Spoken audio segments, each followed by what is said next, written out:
Cesar Avila dhe Welder Moreno, dy kolumbianët e dyshuar si ekspert të përzierjes të kokainës, të cilët u vu në prangë në Xibrak të Elbasanit, ku zbulua një laborator për punimi drogrash të forta, kanë hyrë në Shqipëri 2 muaj më parë. Gazeta shqiptare ka siguruar dëshminë e dhënë para prokurorëve të krimeve të rënda. Dy të dyshuarit për trafik ndërkombëtar lëndësh narkotike kanë shpjeguar me detaje veprimtarinë që kryenin në ish repartin ushtarak në fshatin Xibrak. Jemi kontaktuar nga një shqiptar që të vinim në Shqipëri, me qëllim që të bënim përzierjen e drograve, na u premtua pagesë lartë dhe vendosëm ta pranonim.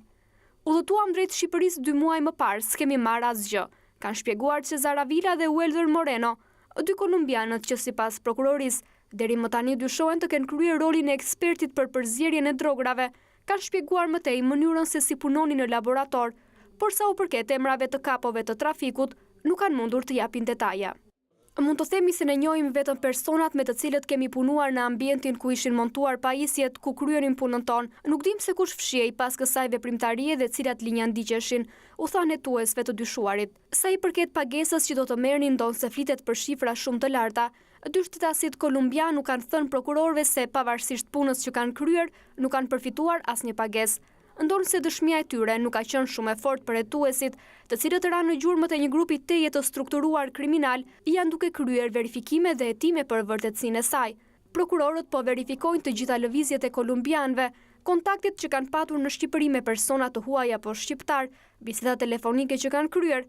Gjithashtu është kërkuar informacion bankave të nivelit të dytë nëse Cesar Avila dhe Welder Moreno, gjatë qëndrimit të tyre në vendin tonë, kanë bërë ose jo transferta bankare.